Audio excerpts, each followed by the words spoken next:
आदरणीय शिक्षक साथियों एवं मेरे YouTube चैनल को देखने वाले सभी दर्शकों का हार्दिक स्वागत है और साथियों आपका अभिनंदन है।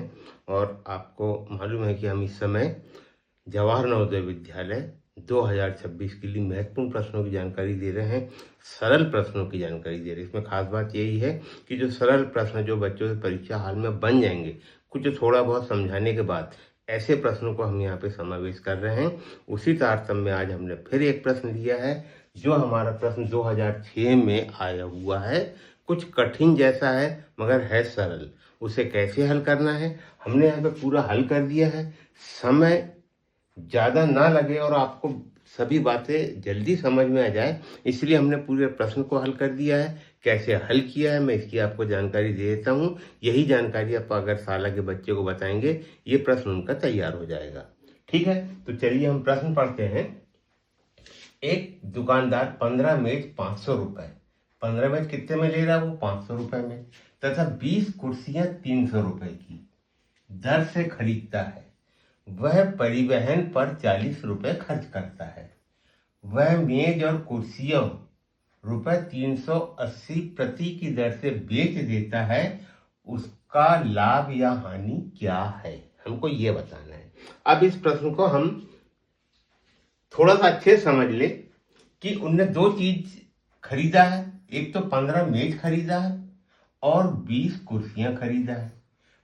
15 मेज 500 रुपए की दर से खरीदा है और कुर्सी उनने 300 रुपए की दर से खरीदा है। ठीक है, हम इतने को कैसे हल करेंगे? तो हम सबसे पहले क्या क्या क्या इसमें करेंगे कि हमने जो मेज खरीदा है हमने, तो यहाँ पे लिखेंगे हम नंबर 1 मेज की कुल कीमत। हम सबसे पहले मेज की कीमत निकालेंगे। मेज 500 रुपए की दर से खरीदा उनने, तो 500 × 15 ये आ गया हमारा 7,500 रुपए। और कुर्सी की कीमत है कितनी 300 रुपए। कितनी कुर्सी खरीदा है उनने 20 कुर्सी। इसको हमने गुणा किए तो ये आ गया हमारा 6,000 रुपए। ठीक है, और ये जो दोनों चीजें खरीदा है उसको परिवहन या ढुलाई में जो खर्च हुआ है वो कितना हुआ है 40 रुपए हुआ है। तो उसको घर आने के बाद मेज और कुर्सी कितने में पड़ी, तो हम यहाँ पे 7,500, 6,000 और 40 को जोड़ देंगे तो मेज और कुर्सी की कुल कीमत हमारी 13,540 रुपए आ जाए। यहां तक बात हो गई। अब हम उसके बाद की बात करते हैं कि 15 मेज और 20 कुर्सियों को खरीदने के बाद और 40 रुपए परिवहन देने के बाद उसने क्या किया, वह मेज और कुर्सियां 380 रुपए प्रति की दर से बेच देता है। यहाँ ये बात बोल रहा है चाहे आप एक कुर्सी खरीदे तो भी वो 380 रुपए में दे रहा है, चाहे एक मेज खरीदे तो 380 रुपए में, और एक कुर्सी भी खरीदेंगे तो वो 380 रुपए में दे रहा है। कहने का मतलब चाहे मेज हो कुर्सी उनने प्रति की दर से उसको बेच दिया है। ठीक है, ठीक। अब इसके बाद हम इसको कैसे हल करेंगे, तो हम यहाँ पर सबसे पहले मेज और कुर्सी की संख्या निकाल लेंगे। हमने यहाँ लिखे हैं मेज और कुर्सियों की कुल संख्या कितनी है 15 धन 20 35 इकाई। अब ना ये कुर्सी है ना ये मेज है, क्या हो गई एक इकाई हो गई। उसको 35 वस्तु बेचना है और उनने अपनी कीमत यहाँ पे रखा है 380 रुपए। ठीक है, यहां तक बात आपको समझ में आ गई होगी।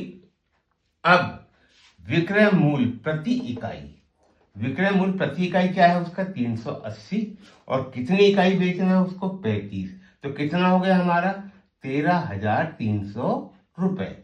इन्हें कितने में बेचा 35 इकाई या 15 कुर्सी 15 मेज और 20 कुर्सी कितने में बेचा उनने 13,300 रुपए में। अब हमको पूछ रहा है कि उसका लाभ या हानि क्या है, यहां हमको लाभ और हानि बताना है।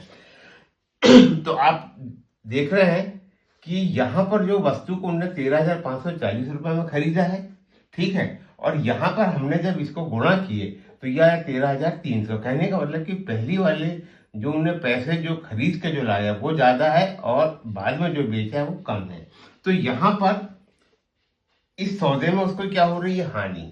तो हमने यहां पर लिखे दोनों वस्तु की कुल कीमत, ये दोनों वस्तु है इसकी कुल कीमत 13,540 है, कुल इकाई विक्रय मूल्य, तो कितनी है विक्रय मूल्य उसकी 13,300। तो यहाँ 13,540 से जो 13,300 को हम घटा देंगे तो ये आया हमारा 240 रुपये। और 240 रुपये हमारा क्या आया, ये हानि आई है। प्रश्न थोड़ा बड़ा है, मगर आप बच्चों को समझाएंगे तो निश्चित बात है कि उनको ये प्रश्न समझ में आ जाएगा। और इसमें 4 ऑप्शन जो दिया है, तो 4 ऑप्शन में भी कुछ हमको भ्रमित किया है, क्योंकि उत्तर 240 आ गया है।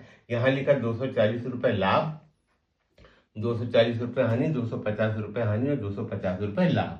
और हमारा क्या निकला, हानि। कहने का मतलब हमारा जो आंसर है ये 2 नंबर का सही है। बच्चों को ये जरूर बताइए कि लाभ और हानि दोनों एक सा लिखा है, मगर हमारी इस सौदे में हानि हो रही है। तो साथियों, हम प्रतिदिन आपके सामने जो वीडियो प्रसारित कर रहे हैं, हम सिर्फ एक ही बात चाहते हैं, अगर आपको अच्छे लग रहे हैं तो कमेंट्स अवश्य करें। और अगर आप मेरे चैनल में नए आए हो तो चैनल को सब्सक्राइब अवश्य करें। नमस्कार, धन्यवाद।